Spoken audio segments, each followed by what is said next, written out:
Welcome back, Defenders. Jake here. We've got some fantastic news today. The United States Senate approves their foreign aid bill, including $61 billion for Ukraine, but the House may reject it. We'll talk about that in a second. And I know here on the channel we're always throwing around impossibly large numbers, $200 million here, $1.6 billion there. But to put the size of this aid package in perspective, the Russian military only spent the equivalent of 66 billion US dollars on their entire military in 2021. So the 61 billion for just this year is going to turn the tide of the battle in favor of Ukraine. Russia knows this, which is why this is their number one priority in the world. The number one thing Russia is focused on is killing this aid package from the United States. Now, the Senate passed it with a vote of 70 to 29. Thank you to the 19 Republican senators who did the right thing and voted for this bill. But that's pretty alarming that 29 Republican senators voted against military aid to our Democratic allies around the world. I want to play highlights from the speech from Republican Utah Senator Mitt Romney. He spoke for about 6 minutes, but let me share with you the highlights from his floor speech. The vote we will soon take to provide military weapons for Ukraine is the most important vote we will ever take as United States senators. We're not being asked to send American troops into war. We are asked to help the Ukrainians defend themselves. If we fail to help Ukraine, Putin will invade a NATO nation. He may delay his next invasion until he rebuilds his decimated military. But we must be clear-eyed. Ukraine is not the end. It is a step. Now, for months, I've listened to the arguments for denying help to the Ukrainian people. I've observed that the reasons have evolved over time. First, it was claimed that Europe was not paying their fair share. That was proven incorrect. Our allies have already contributed more than $96 billion in aid, and the EU earlier this month agreed to provide $54 billion more over the next 4 years. Now, I know that the shock jocks and online instigators have effectively riled up many in the far reaches of my party. But if your position is being cheered by Vladimir Putin, it's time to reconsider your position. Now, I can't see into the future, but there are no guarantees that Ukraine will defeat Russia. But that does not mean that we should stand back and let Putin have his way with Europe. What sending weapons to Ukraine does do is help discourage further Russian and Chinese invasions, which could draw us in. It helps preserve NATO. It allows America to remain the leader of the free world. And it shows that we honor our word to our friends and allies. Helping a free people defend their freedom is simply the right thing to do. Thank you, Madam President. If your position is being cheered by Vladimir Putin, it's time to reconsider your position.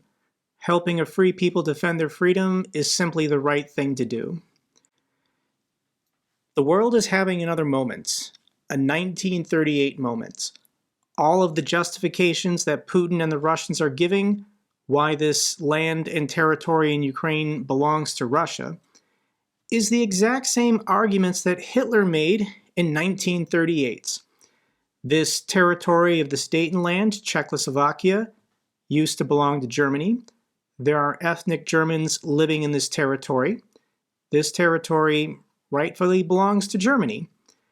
And the Western powers, France, the United Kingdom, appeased Hitler. Peace in our time, that was the famous quote from Prime Minister Chamberlain. This never works with dictators. Giving dictators what they want, territorial concessions, is only going to encourage that dictator and every other dictator around the world to continue demanding territorial concessions. Here's the full list of Republicans who voted against military aid for Ukraine. 29 of them. And this is quite alarming. Some of the names on here, this shocks me. South Carolina Republican Senator Lindsey Graham, who I think is still serving in the Air Force Reserves, voted against this package. That's how scared these Republican senators are of Donald Trump trying to primary them in their home states. Here's the famous quote from Nikita Khrushchev in 1956. "We will take America without firing a shot. We do not have to invade the United States. We will destroy you from within." Russia's doing it. The fact that a majority of Republican senators voted against military aid to our Democratic allies. This is something I'm never going to forget from these 29 Republican senators. Now it has to go to the House. U.S. House Speaker rejects the Senate's Ukraine aid bill as written. The $95 billion package includes funding for Israel, which is something he wants, and for key strategic allies like Taiwan, but the lion's share, $60 billion, would help Ukraine restock depleted ammunition supplies. So the Kremlin's toads are out there doing the full court press, trying everything to defeat this bill. And the leader of this pro-Russia, anti-Ukraine zeitgeist on the internet is Elon Musk. Elon Musk and Republican senators lobby against the passage of this Ukraine aid. And here's the tweets from Elon. "There has been no change in the Russia-Ukraine border for a year. Just lots of dead kids. What kind of psycho wants to continue this war?" Elon's position, made clearly for the last year and a half, is that Ukraine has to give up territory. Whatever Russia wants, just give it to them. But it's never been about just the territory. It's about the people. It's about the hundreds of thousands of children that Russia has abducted from the occupied territories, renamed, changed their birth dates, and handed off to strange families in Siberia. Elon doesn't care how many people die. What is his true motivation for helping Russia? I don't know, but he's obviously never taken into consideration how Ukrainians feel, what Ukrainians want. Elon Musk has had a 2-year open invitation to come to Kyiv, to come to Ukraine, see Russian war crimes for himself. President Zelensky would give that tour personally. But Elon refuses. Instead, he hosts Twitter Spaces to drum up opposition against this military aid package. This is Republican Senator Ron Johnson, J.D. Vance, and Mike Lee in this Twitter space with Cat Turd and Wall Street Bets. This is just insane. But Tucker Carlson is coming to the rescue of Russia. He put out an emergency episode yesterday to help defeat this bill in the Senate.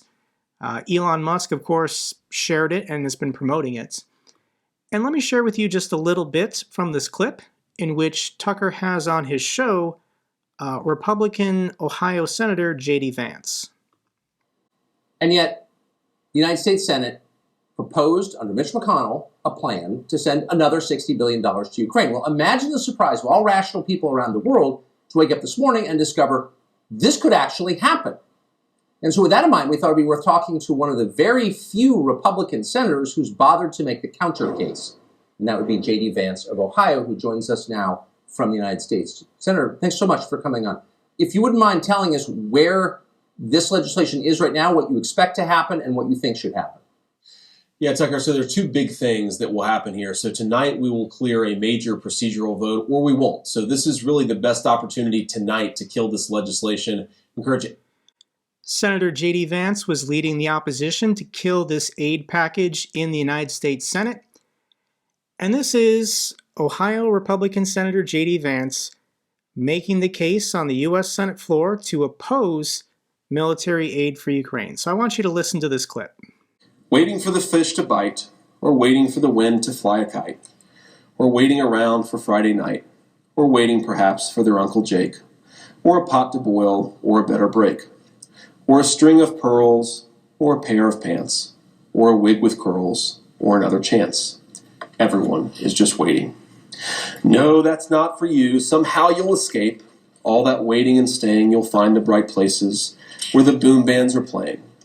With banner flip-flapping, once more you'll ride high, ready for anything under the sky. So Ohio Republican Senator J.D. Vance chose to use his allotted time to speak on the floor of the Senate just to read Dr. Seuss. That's how much contempt he has for freedom and democracy around the world, our democratic allies opposing Russia. He decided to just read Are You Stuck in the Waiting Place by Dr. Seuss. So this is how Russia gets their message out to the masses on the internet. Putin and the Kremlin first packages it and then feeds it to Tucker Carlson. Tucker Carlson then repackages it for an American audience, feeds it to Elon Musk. The richest man in the world then makes sure this spreads as much as possible through Twitter to every other social media platform. Why does the CEO of Tesla, the CEO of SpaceX, spend so much of his time opposing Ukraine? I'll never understand it. So this brings us to Speaker Johnson, who's working for the Russians. He was put in this position by Donald Trump and will just do whatever Donald Trump says. So Speaker Johnson has to go. Now that the Senate has passed this bill, all we need is a speaker willing to schedule a simple up or down vote, and it'll pass with a supermajority. There's probably over 100 House Republicans that want to support and vote for this bill. So we need names. We need 4. This is how the balance of power in the House works. We need 4 House Republicans to put their country first, before their party, before Donald Trump, before Putin and the Russians. And we have to remove Speaker Johnson from the chair. So here's a statement put out by the 3 Mikes. This is a thing. Mike Rogers of Alabama, chairman of the House Armed Services Committee. Mike McCall from Texas, chairman of the House Foreign Affairs Committee, and Mike Turner from Ohio, chairman of the House Permanent Select Committee on Intelligence. So these are 3 Republicans in the House that actually understand our government. They get the intelligence reports. They know how big of a threat Russia, Iran, and China are. And they're not going to let this piece of legislation be blocked by a nobody from Louisiana, Speaker Johnson. So here's 3 more names. We need 4 House Republicans in the next week or 2. I imagine they're going to give Speaker Johnson some courtesy time to change his mind. He won't, but we're going to remove this guy. And here is a statement put out by the minority leader in the House, Hakeem Jeffries. He's a Democrat. House Democrats are prepared to vote on the comprehensive and overwhelmingly bipartisan national security legislation advanced by the Senate. We cannot allow pro-Putin MAGA extremists to undermine America's national security interests any further. I left him a comment. Please just pick a moderate Republican who will schedule a vote and then support that Republican to be Speaker through November, the November election. I know Hakeem Jeffries wants 4 House Republicans to just join the Democrats and vote for him, but don't do that. Please, to the House Democrats, pick anyone. Just pick any House Republican to replace Johnson, get all your votes behind him, and let's get through the November election. Here's the press release that Hakeem Jeffries put out. The American people deserve an up or down vote, and we will use every available legislative tool to get comprehensive national security legislation over the finish line. The United States Senate has done its job. They have. And it's time for the House of Representatives to do the same. It's going to happen. I think in the next week or 2, this is going to happen. They're going to knife Speaker Johnson in the back, remove him from the chair, and replace him with someone else. If it's Hakeem Jeffries, whatever, but more than likely it's going to be just a different House Republican. So I know in the comments section people are confused because that's what Donald Trump does. He makes noise to confuse you. And let's just quickly talk about the NATO funding levels. Around 20 NATO countries set to hit the spending target in 2024. So here's the chart. Donald Trump keeps talking about payments, like smaller countries are supposed to be paying protection money to the United States to protect them, but that's not how it works. In 2006, guideline recommendations were passed by NATO countries that NATO countries should be spending 2% of their GDP on their own national defense. This is not money to NATO, this is not money to the United States. These are the countries that meet that 2% guideline. It's not a law, it's not a rule, it's not a requirement, it's a guideline. And NATO was founded in 1949. So from 1949 to 2006, there wasn't even a guideline. And all the countries that border Russia, Poland, Estonia, Lithuania, Finland, Latvia, all these countries meet the guidelines. So this is what Donald Trump does. He tries to prey on the economic insecurity of people, get them to feel like they're being ripped off by the Europeans. And I'm going to spell out Donald Trump's stupid argument. Donald Trump is saying Luxembourg only spends 0.7% of their GDP on national defense.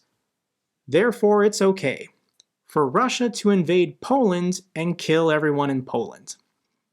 Doesn't matter that Poland is spending 3.9% of their GDP on defense.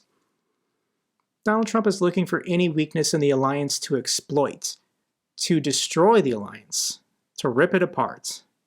That's what Vladimir Putin wants, and Donald Trump willingly does it. And this is what's at stake. Russia issues an arrest warrant for the Prime Minister of Estonia. I've shared several clips of Prime Minister Kallas here on the channel. She's a wonderful woman, and her life's at risk. This is Moscow, and here's Estonia. And the Russians are now declaring they want to get this woman. They want to arrest her. They want to torture her. They want to kill her. This is a NATO ally who's been 100% loyal to the United States since they entered the alliance. And Donald Trump wants to sell these people out to the Russians. And I want to play this clip of how excited the Russians are on Kremlin state TV, seeing the weakness that Donald Trump is projecting to our democratic allies. This is the Russian media monitor clip titled Sergei Karganov says that America is retreating. This is what the Russians are saying about us in America. Good evening, Dmitry. What will be the consequences of this? There are millions of people who watch the Putin-Tucker Carlson interview. What can we anticipate? I believe this interview will be a significant contribution towards an overall picture of the emerging Western retreat. We'll support this. Leave with your flags flying high instead of running like you did in Afghanistan or Vietnam.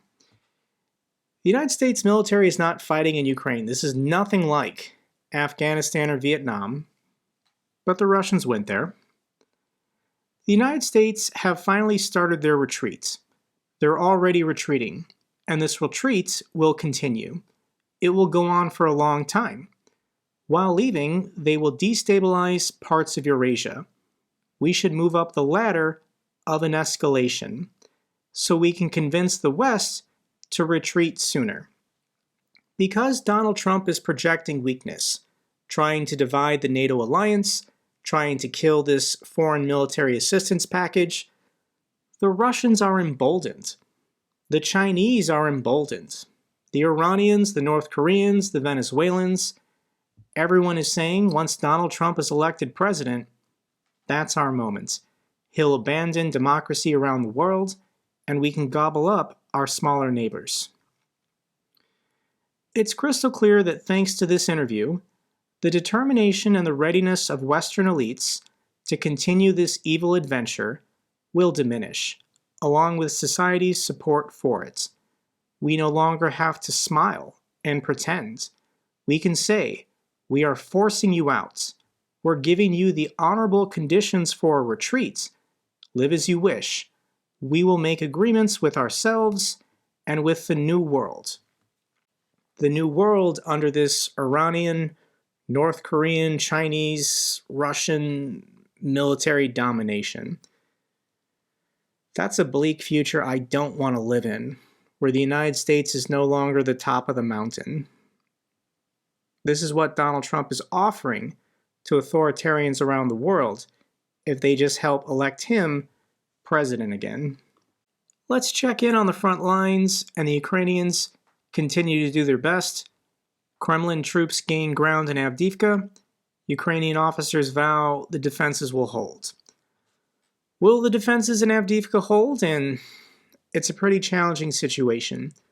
The combined military power of North Korea, Iran, and Russia have been directly assaulting this city for almost 5 months trying to take it. Objectively, the fact that Ukraine has held out this long is incredible. If the defenders need to pull out of this city, it's not the end of the war. Ukraine eventually will get this city back. And the weather is actually helping the Ukrainians. As we head into spring and things get warmer, Ukraine gets muddier, which will make it harder for the Russians to advance while Ukraine waits for resupply. Let me share a little bit of this clip. Вперед. Чувак. Це ще по-людськи. А ну, хто в коліна їбашне?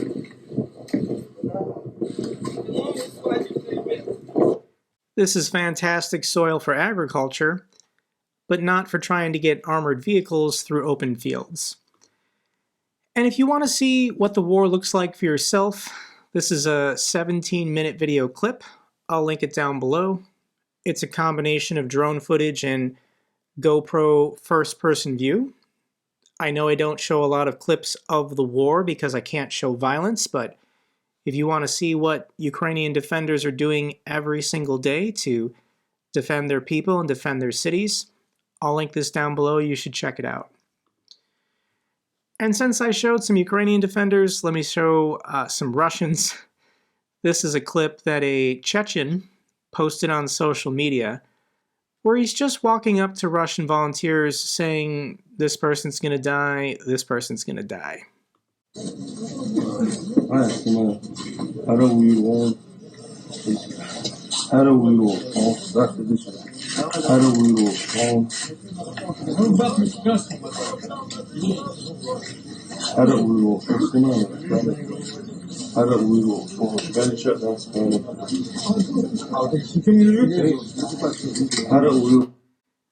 Don't you just love to see this kind of unity in the Russian military? Quick news story. Newly appointed Finland president says he sees no point in meeting with Putin. Finland just had an election in which their president, who's even more anti-Russian, was elected by the people. Let me read this quote. It's rather self-evident that it's difficult to have any kind of political dialogue with Putin as long as Russia is waging an aggressive war against Ukraine. So I don't see any kind of communication with Putin or with the Russian political leadership in the near future. This is what Russia's neighbors think of Russia. Final couple feel-good clips. The first one is some Ukrainian defenders enjoying the winter ice.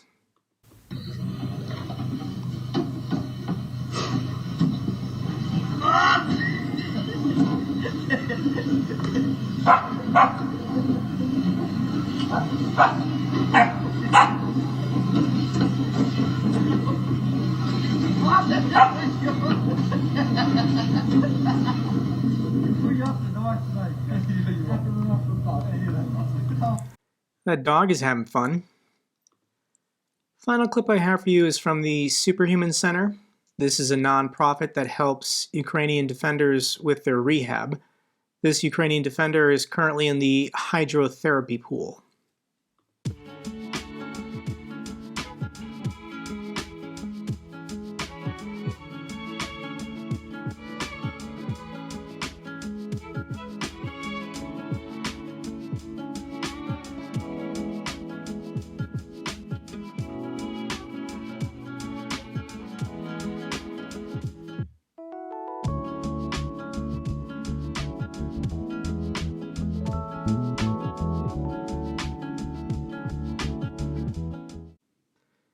That's all for this update video. Glory to Ukraine, glory to the heroes. If you found this video informative, give me a thumbs up. Best way to support the channel. Comments and questions, let me know down below. I love hearing from you guys. Till the next video, keep defending the truth, keep defending democracy.